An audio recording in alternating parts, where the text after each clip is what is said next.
Hey guys, welcome to Let's Be Heard, where we're turning whispers about women's health into powerful conversations. Every week, I'm going to be bringing you raw, honest talks with innovators and experts who are reshaping healthcare. From period problems to hormone mysteries, we're going to be diving into these topics you want to understand better. No awkward silences, there are no questions off limits, and especially no judgy vibes. Just honest dialogue about our bodies and health. Join us as we break down barriers, share stories, and create health dialogues that we wish we had growing up. I'm your host, Maddie Holman, women's health advocate and VC investor based in New York. Disclaimer, this podcast is intended to be informational only and not a source of medical advice. We aim to share stories, awareness, and resources available, but for any medical advice, seek out your provider. Welcome, Elizabeth. I'm so excited to have you on the podcast today. I'm so excited to be here. And I think to kick it off, the best way is to start with what's your women's health journey and how did that lead to the origin story of Adyn and where you are today? I think, like many people building in women's health, I'm starting with a pain point that I know intimately because I experienced it myself. So in my case, I am working on helping women find the right birth control and specifically avoid dangerous and unwanted side effects in the process. So in my case, my birth control side effect was suicidal ideation. I was unfortunately gaslit by the physician who I had approached with this problem, and it took me a painfully long time to figure out that my birth control was responsible. And when I finally switched and started feeling better, talked to other girlfriends and realized maybe not all of them had had depression or suicidal ideation, but I'd had friends who'd had two friends actually who'd had blood clots. I'd had a friend who had crippling death anxiety, and another friend who had her gallbladder removed in what's since been a class action lawsuit against a drug that is still on the market. And then I had a whole other group of friends, right, who were the opposite. They were like, I love my birth control, right? I use it to help stabilize my mood or treat my acne, skip my periods, manage my PCOS, all of these amazing benefits. And I guess kind of serendipitously, I was also at the time pursuing a PhD in human genetics. And I was working very specifically at that time on things like, can we identify regions of the genome or genetic variants that are associated with adverse drug response for anti-seizure medication? And so I just thought to myself, why can't we do that for birth control, which is one of the most commonly prescribed medications for women, right? You would think that somebody would have thought of that. And even I put it on a shelf. I'm working on epilepsy, I'm working on autism. Someone else will figure this out. And so it wasn't until actually years later, no one had done it. And it suddenly felt like this really real calling that I couldn't ignore anymore. And I knew I would regret it if I didn't work on this problem. Yeah, it's interesting. I remember the first time I saw Adyn and heard more about what you were building, my initial thought was, duh, how have I not thought about this? That's so obvious. That makes a lot of sense. I also have had a pretty lucky experience with birth control. My first one I tried worked great. Amazing. I'm still using it. And I also had parents who are doctors, so I just went by their recommendation. Yeah. But I know that's not the typical story. And it's so many, as you said, it's very one side of the aisle and then the other, from extremely good, extremely bad, and everything in between. So Yeah.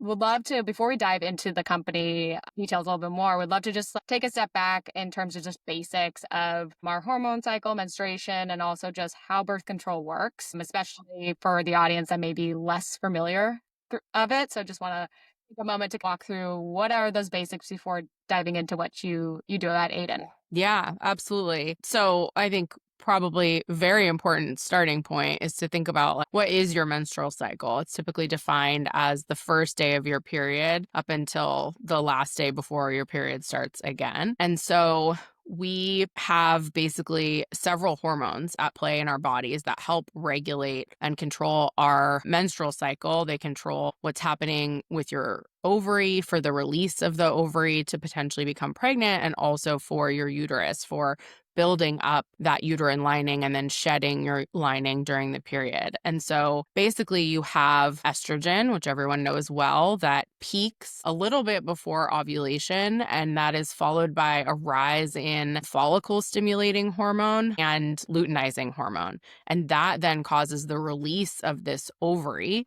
Those hormones drop, all three of them, and then estrogen rises again together with a really large rise in progesterone. And so that's what's happening to control your menstrual cycle. And the way that birth control works is that we add synthetic hormones, either synthetic estrogen or synthetic progesterone, known as progestin. And by adding those additional hormones, you're doing one of two things. You're either suppressing that ovulation, release of the egg, or you're thickening the cervical mucus to prevent sperm from reaching the egg. And so when you add in these synthetic hormones, what it does to your endogenous levels of estrogen and progesterone is it just kind of keeps them steady. So rather than this cycling that we talk about, they're really just at that steady state level throughout the entire time, which is also really interesting. It's also why you can do things like take birth control safely, continuously, to skip your period.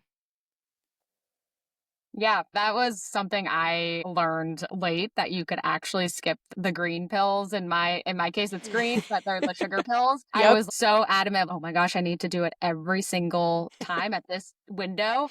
Yep. And my OBGYN was like, no, you don't No. have to. Like, No. you may get a little bit of spotting or things like that when you do it, but no, you don't have to. Yeah. And they finally, some of them have not just straight sugar, but they really are usually sugar. Sometimes they add iron, which the Oh. chemical symbol for is Fe. So if anyone sees that in their birth control, that means the sugar pills have iron in it, which is helpful if you're anemic. Yeah, no, that's super interesting. Yeah, because I know that's also another thing that can be common among women. So I'm Yeah. curious too, from just the major categories of birth control. I learned when we first chatted that there's over 200 different types, and I've always used the hormonal birth control. That Mhm. was just what I knew, but then Yeah. all these other types are out there. So walk me through, what are the different categories that people may not be Yeah. aware of? Yeah, that's a great question. So you can, like you said, there's 200 options, and these differ in four main ways. They can differ in what synthetic hormone is present. So we just talked about estrogen and progestin, and the way that shows up is you can have estrogen and progestin together, or you can have just progestin alone, which is what the mini pill is, which is what the one over-the-counter birth control option is at the moment. So what synthetic hormones are present is the first way they differ. The second way these differ is how is that hormone delivered? And this is probably the most common. So pill, patch, ring, IUD, arm implant. And then the fourth is what is the dose of that hormone? So how much of those synthetic hormones are present? And is that dose constant or variable over time? So if you're on something like orthotricycline, the tri means there are 3 different doses of that hormone throughout the course of taking that pill. That's super interesting. And I'm curious too, from your experience, your friends, also with Aiden, is there, preference that you've seen of women going towards one type versus another, or is it pretty across the board? I mean, so I get this question a lot. People will hear what I'm working on. They're like, "Oh my gosh, that's so important." Like, and then they're like, "So just which one's the best?" Well, if I knew that, we wouldn't have a company helping do this precision medicine approach instead of this like one size fits all. And so I would say we see that in the data. I mean, I think that what's also interesting about birth control is unlike, I don't know, let's say a blood pressure medication, right? Where you have one specific goal. Your goal is lower your blood pressure. With birth control, there are all these other, and I think we'll get into this too, potential benefits, right? And so there are benefits to consider, and then there are also preferences. So some women, I think, really like the feeling in control of taking the pill at the same time every day. And others are like, no, I'd rather have this set it and forget it. Let me not worry about it for, years potentially with something like an IUD. And so that just complicates how people are picking, but we really do see a range across the board. Once someone finds one that makes them happy, it's not all the pill. Yeah, that makes sense. I feel like I'm one of the, at least in my friend group, in the minority of ones that do the pill. A Yeah. lot do either the ring or they do the insert in the arm just because they Yep. want to set it and forget it. I'm just kind of used to it, so it's Yeah. become part of my routine. So why switch it up when Yeah. If it it's works for just you, fine? then great. Yeah.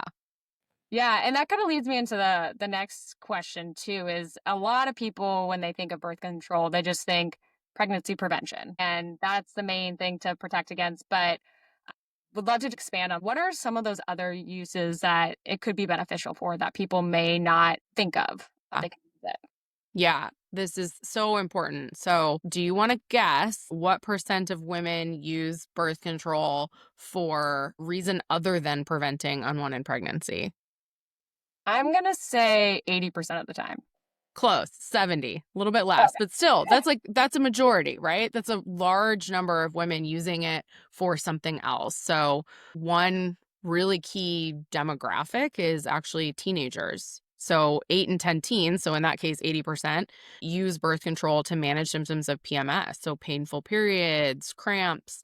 But even beyond that, women take it for, I think those are probably the two most common use cases people think about, and maybe skipping periods. They also take it for reducing heavy menstrual flow, anemia, which we touched on a little bit. And then people use it for conditions like PCOS and endometriosis. It's really an acne treatment. Acne is another huge one that has a lot of benefits for as a first step in treatment for a lot of women, especially when they have hormonal acne. It can really help balance that. And then some of the more, like, there's a severe form of PMS called PMDD, and people use it successfully for that as well. Oh, it's great to highlight that because I know another kind of being atypical in kind of the narrative of what we hear about birth control growing up. I actually did it because of heavy periods, but also for acne. And then I just kept using it. It kind of just regulated it. So it worked. But whenever, I mean, I started it when I was 14. So, when you're that young, people, then it's just automatic. Like, why are Right. you using it? They just think, are you sexually active? And no, there's so many other use cases for health reasons to just be at your best self. Yeah. There's a lot of stigma around it. I also went on it for acne, actually. And my soapbox is I would love to rebrand birth control as hormonal medicine because I think it would take away some of that stigma. I think that's such a better framing of it because it makes it so much broader than what birth control is labeled as it is today. So I love that. Curious too, I know we talked about some of the benefits and some of the use cases. What are some common birth control side effects that women typically experience? There are some that are really dangerous that we're focused on. So things like blood clot, depression, anxiety, and then breast tenderness is really common. Unwanted bleeding is common. So birth control's tricky in that for some people it helps prevent bleeding, but if you're on the wrong one, it can also cause more adverse bleeding. And then unwanted hair growth or loss, libido changes, and lots of others. And then there's a whole bunch of just things that are what's called contraindicated, which is big, large studies that look at things like if you have hypertension, there are certain ones you shouldn't be on. If you're actively a cancer patient, there are certain birth controls that you shouldn't be on, etc. It's important to take the whole picture into account and consider the person. Just because you'd say your best friend or your sister had a bad experience on the IUD, let's say, that does not mean you will have that same bad experience or side effect. That's super helpful to know too, because I think sometimes people will be like, oh, it didn't work. I want to go off and just Yeah. not do it, just be natural because one method didn't work when there could be another option that does work. It was just a different type because they're all very different. And as we'll get into with Aiden, the genetics play a key role in that. But Yeah. before diving into that, curious just to walk through what's the experience that most women today deal with taking birth control. I was very lucky to have my mother help with that because she was a provider, but it seems like a lot of my friends, it was like birth control roulette. You just pick one, see if it works. If it doesn't, try another. It's just really blindly trying to pick it. Do people actually have conversations with their provider, or what's that process today, especially with women who are coming to AIDN? Yeah. So, I mean, I think you had a very unique and lucky experience. CDC data shows that 80% of women try 3 or more methods, not counting multiple types of the pill, which is the largest category. So in our own data set, we see women having tried up to 10 different prescriptions, which means they've had years of trial and error. Some people say, oh, well, by the time someone's in their late 30s, surely they've figured it out. No, they have not. And what worked for you at 16 might not work for you as you're starting to enter perimenopause. So I think the typical experience is going to your doctor. The hard thing is that typically the time you get to have that contraceptive counseling visit with your physician or nurse practitioner is 5, maybe 13 minutes. And in that time period, they are supposed to understand all of your unique medical history and any contraindications, like I mentioned before, what medications are you having that might counteract the efficacy of this drug, and then understand your personal reproductive health goals and then preferences, like we talked about. And so it's just really not enough time for them to understand all of that and then pick between those 200 options. And I think and I just came from a conference where I got to interact with a lot of OB-GYNs, which was really interesting. They're not necessarily trained on the differences between drill down to this generation of progestin versus that one. And so really it can be a matter of giving someone what they think is best based on the information they have, and then putting the onus on the patient to come back when they're having a bad side effect and say like, hey, this isn't working for me for X, Y, and Z reason. And so it's really not an ideal experience. And I think one of the things that is kind of scary about it is a lot of times it's someone's first interaction with the medical system. And so if that instills this level of mistrust, like, hey, you gave me a drug that made me feel bad or didn't work for me, it's a really key kind of moment in building that trust. And so I think it's really important to add data where we can to make doctors even better at how they're prescribing. That's such a good point too. And especially as we've just seen the shift in provider burnout, it's hard to get appointments. So even if the onus is on the patient to come back, that lift of doing that beyond just making an appointment and having that time, it may not always be easy to do that Yeah, efficiently. And totally. so I completely agree with you on that. I think that's a great segue to jump more into what you're building with Adyn and how you're tackling the issues that we just talked about.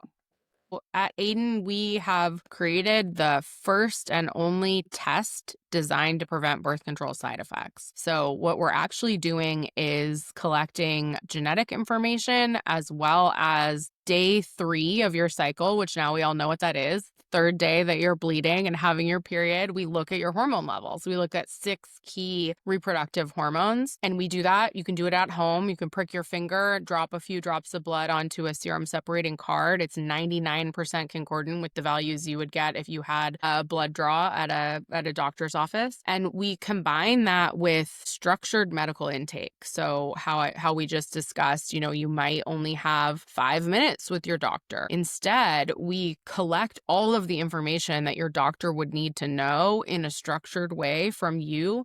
And then we combine all 3 of those pieces of information, so your medical history, your genetic risk, and your hormone levels, to help really create what we think of as like a decision-making tool for both you and the physician to make the best possible decision amongst those 200 options. And then we also are offering this in the digital health era. So we vertically integrated, so we can also offer you a virtual care visit. We can ship the drug discreetly to you in under 48 hours. So we have really this whole care platform to support you in your, for now, birth control journey. Nice.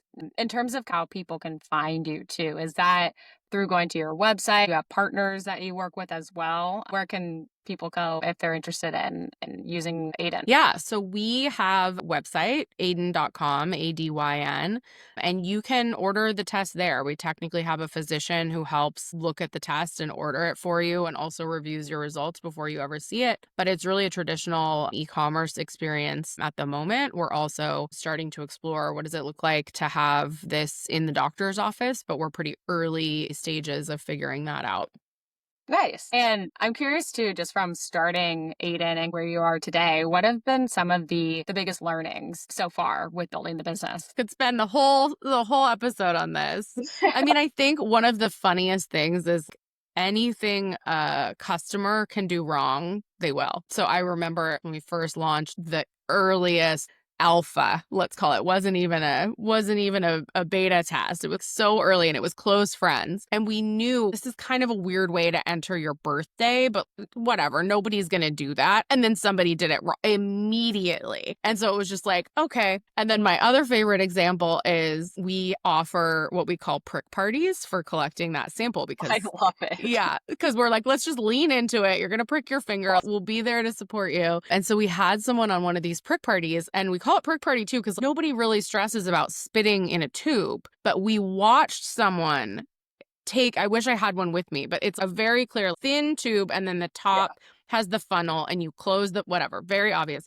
She spit into the wrong end, which has about a centimeter of room on the other end. And so it was such a fascinating learning because it's like, okay, that's on us. We need to be making this user experience as seamless as possible. Everything needs to be self-explanatory, and the customer isn't even thinking about it to figure out what to do. So that was one learning. And then I think really on the who are our customers, right? Who wants this? Who's finding it? We knew it was a big problem. We've seen, we had parents basically coming to us before we could operate under 18 saying, why can't you help my teenager? This is ridiculous. Like angry at us, right? And we're like, okay, I guess we need to figure out if we can help that population sooner than later. So we worked with regulatory counsel and everyone to make sure that we could start serving them. And so now we're really proud to be able to operate under 18 with guardian consent. And that's been an incredible learning as well, to just see the involvement of the parents. What do we need to build then for support customer in the process? And then also seeing things like only about half of our customer base has come to us because they were actively unhappy on their birth control, which is not at all what I thought was going to happen. I thought we were going to find people who were miserable on their birth control, but we're finding people, I think, in a couple of different ways. So one of the ways is we're finding them, or they're finding us at moments of transition. So recently postpartum, or entering perimenopause, or new medical diagnosis, right? And then we have this other group of people who are just, I think, really wanting peace of mind, whether it's because they have a different medical diagnosis, or they're just the kind of people who want every piece of data about their biology and their health that they can. They're also getting a lot of value out of adyn. And we actually see 94% of women switch methods after going through the process, which is incredible. Wow. And a lot higher than I thought. But those 6% aren't unhappy necessarily. Like, great, that's what I wanted to know. You're like, okay, cool. I'm glad that we helped give you that peace of mind that this was, the right option for you.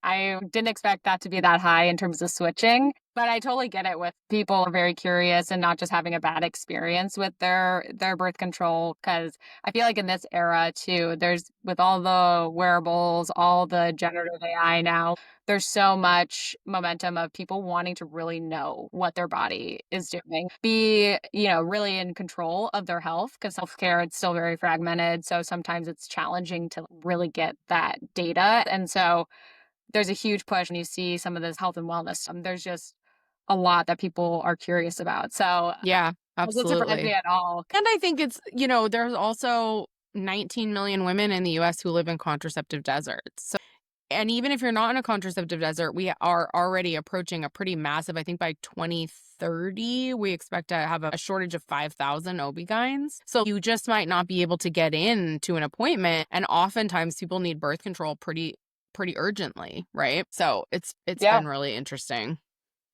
Yeah. And on that point, I was curious how you guys have seen, especially just in the geopolitical, social environment of today, a lot of challenges for women to get access to different healthcare products and services, and even providers not going into some of these specialties. Curious how that has either impacted or led more volume to what you guys are doing. Curious what you've been seeing. Yeah, I mean, I wish this were not the case, but I think that we have seen increasing interest in areas with more strict abortion regulations where birth control becomes an absolute necessity, not a nice to have. And a lot of people really need that reproductive autonomy and that ability to control if, when, and at what cadence they want to have children. And so we're really seeing that increase. I think we're also unfortunately seeing more continued misinformation and fear. So things like, is birth control, does it cause abortion? Well, no, absolutely not. But one of the stories I heard at this conference the other day was someone having their patient ask them, hey, I can't take this because this is causing abortion, right? And the doctor had stepped back and be like, I've never gotten that question before, because no, that is absolutely not what this does. But really having that fear and that misinformation spread in a really different way than some of the other myths that we might get into too. Yeah, I mean, it's something I've just noticed such a big uptick, especially with social media and so many people going into the influencer route, especially on TikTok. Yeah. It's become a huge problem of misinformation, Yeah. understanding what is good for you versus not. I remember before this influx, probably 5 years ago, I mean, I've been on birth control since 14 and Yeah. I'm fine. And I know there's drawbacks and Hmm. benefits to being on different types or not. Yeah. And I just remember there was this phase of a lot of my friends starting to go natural because they're like, oh, hormones are bad. Like, synthetic hormones Yeah. are bad. But Yeah. I tell them though, too, one of the benefits of birth control is helping protect against certain cancers. There are benefits. Yeah. It's not all negative. You're missing out on the great stuff because of this fear that may Completely. be misplaced. Completely. Have stats right here to share. So, birth control used over a long period of time has huge protective benefits for cancer. So, ovarian cancer is reduced by 30 to 50%, risk reduction, I should say. Endometrial cancer risk reduced by 30%, and colorectal cancer reduced by 15 to 20%. So really, really incredible stats to support exactly what you just said. Amount of misinformation about hormones being bad for you is terrifying right now. That was actually probably the most common complaint and discussion when I was meeting with all of these OB-GYNs last week, is how they are just up against this misinformation that hormones are bad for you. Hormones are not bad for you. One of the most enlightening ironies that they pointed out is they will have had a patient who was like, no, birth control's the devil. And then they start going through menopause and they're like, so about that hormone replacement therapy. And you're like, it's the same. It's funny how quickly that flips in certain contexts. You're Huh? like, okay, Yeah. sure. It's interesting. It also just goes to show just how powerful fear and misinformation can be. And it's Yeah. so important to have solutions and people like yourself that are Yeah. helping to be the signal in the noise Yeah. that's out there. And so I'm curious too, just from people who have used Adyn, what are some of the success stories that you're really proud of or that just really moved you? Yeah. I think one that stood out so much was someone who had taken the test and she found out that she carried one of the blood clot mutations. And these genetic variants are basically dramatically increase your likelihood of experiencing a blood clot. So if you have it, you have this baseline elevated risk above the general population of about sevenfold in the case of this genetic variant. But if you have that genetic variant and you're on the wrong birth control, you have a 30-fold increased risk of having a blood clot. Very, very significant. And so this woman found out. She immediately took her teenage daughter to get tested, who also had the same genetic variant, and both of them had actively been on the wrong birth control, putting them at that 30-fold increased risk. Wow. So she wrote us saying, this test has been so important to my family. You literally saved our lives. And unfortunately, she's not alone in that story. And we've actually found that risk in about 8% of our patient population, half of whom were actively on the wrong medication. So really, really incredible impact. And then we have stories from people just being like, I tried absolutely everything and was miserable, and I'm so happy. I can't believe this worked. We've had people who have things like really severe acne, realizing that they had elevated androgens that were contributing and they were on the completely wrong birth control to help them not have bad acne. She was taking Accutane, she was doing all these other things, and then it turned out she just needed to change her birth control method. And It's not life-threatening, but any of us who have had bad acne know how devastating that can be for your self-esteem and just your quality of life. So we've had some pretty incredible stories, and now we're working to reach more people and help them have a better experience on their birth control as well. I love that. It's so great because I think those moments are so powerful. Such a unfortunately common experience for women. A lot of the things we have to deal with, especially related to menstruation and birth control, it's just we're told just deal with it. Oh, You're yeah. fine. Deal with it. Women have had to deal with so much. Yep. Our pain level, our tolerance level for so much stuff is just astronomical, which is amazing, but also shouldn't have to be the case. There's a lot where we should be able to get care, be able to have simple choices and know Totally. what our bodies need. And so I'm so glad that it's something that's already showing huge success with women because we all deserve that.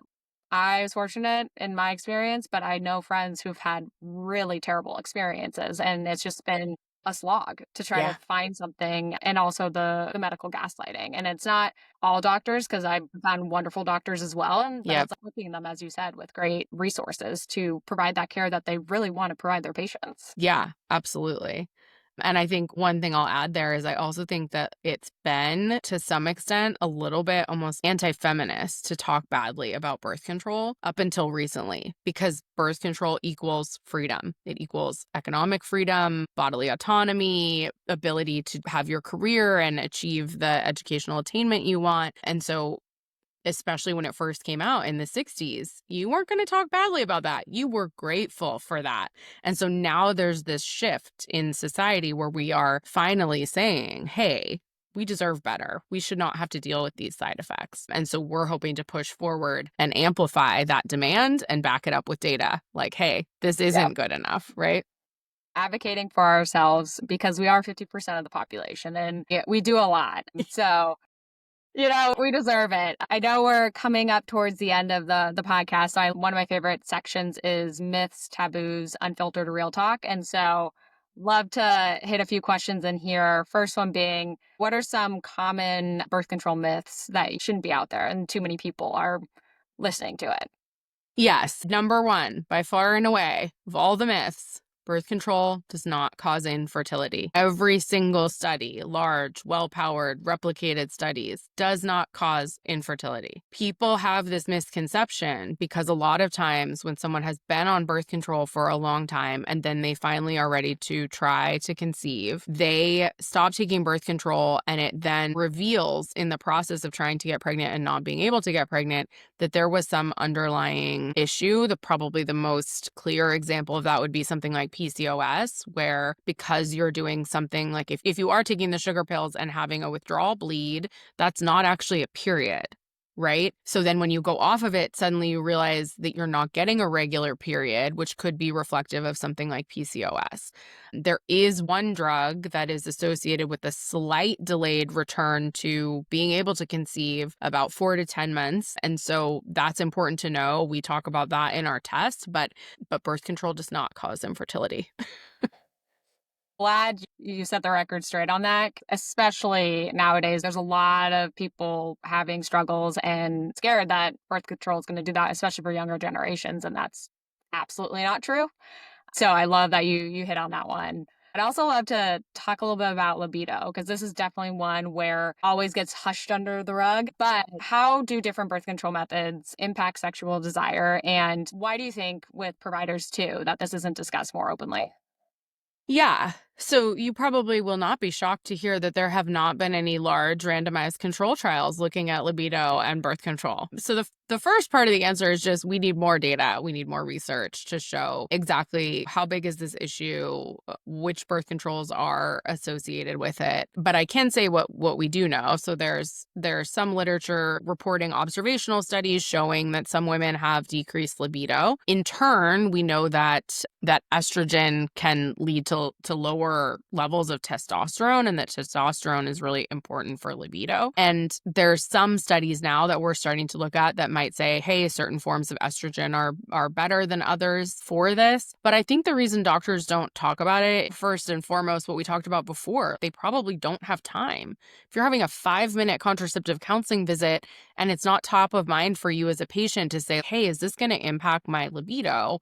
They're not going to know how to consider that. And because birth control isn't one size fits all, just because I might have had a problem with libido on this pill doesn't mean you will. Right. And so it's hard to fully understand. We're kind of taking like at a population level what's known about which of these formulations might lead to decreased libido. And libido is complicated. It's not just going to be about your birth control. It can also be about your relationship and your stress level, and are you going into perimenopause and all of these other things. It really needs to be this holistic picture. And a lot of times a traditional doctor doesn't have the bandwidth or even the training or a skill set to really be going into that specific issue with every patient. Makes a ton of sense. And time crunch is definitely a challenge with that. And it's also one too where it's a lot of after effect. Oh, something's wrong. And then you try to figure it out. And to your point, it is very nuanced. There's a lot of different pieces that go into your sexual desire. And so figuring that out can be a little bit challenging. But definitely is not something, if women are experiencing it, that they shouldn't bring up, because Absolutely. it's very important. That is something you shouldn't just have to deal with. Yeah, and I think that's a point worth making too, is even if I ever say, hey, there's no data on this thing, though I will say with the exception of the infertility thing we just talked about, if you're worried that your medication, not just birth control, but any kind, is causing X, bring it up. Have that conversation. Understand where it's coming from, understand the answer. And I think that's always the right way to be your own best advocate in the doctor's office. Absolutely. Two final questions. First one, where do you see Aiden going in the next 5 years?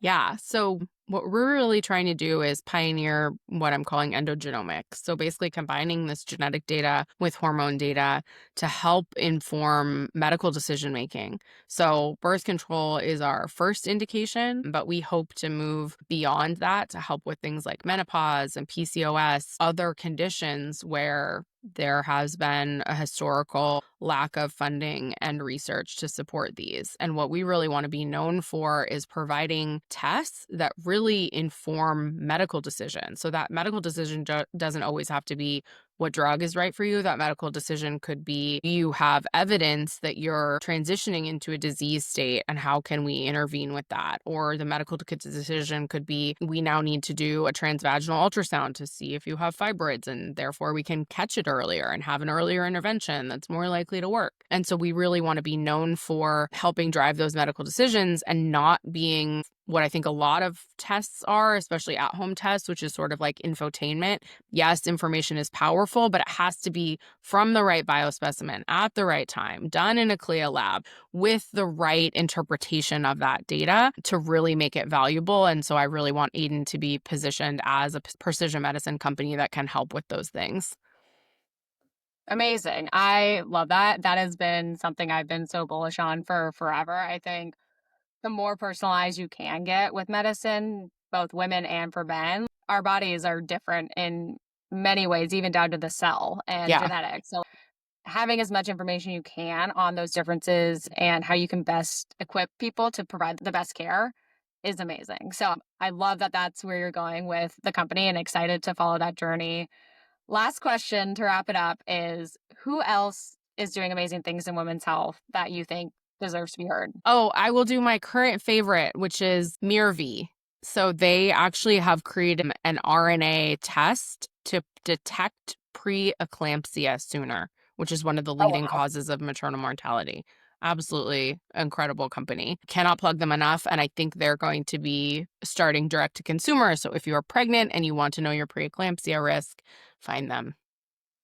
Amazing. I'll definitely have to check it out and hopefully get her on the podcast. But this has been wonderful. I really appreciate you taking the time. I loved learning more about Adyn, just talking real talk about birth control. And I'm so excited that you're on this journey and building something that is really going to have a strong impact on a lot of women.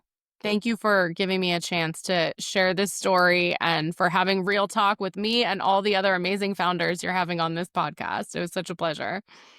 Amazing. Well, thank you so much. Thank you. And that's a wrap on this week's episode of Let's Be Heard. I hope you're feeling a little bolder, a little more informed, and ready to talk about all things birth control without awkwardness or shame. If this episode spoke to you, share it with someone who needs to hear it, because we are all in this together. Big thanks to Elizabeth Ruzzo for getting real and opening up about her experience with birth control and how that led to her journey starting Adyn. Want to learn more about Adyn and which birth control method is right for you? Check out the links in the show notes. And hey, don't forget to hit that subscribe button so you don't miss out on any of the upcoming episodes. We're just getting started, and trust me, you won't want to miss what's coming next. I'm your host, Maddie Holman, and until next time, let's keep making noise and talking about women's health because it matters.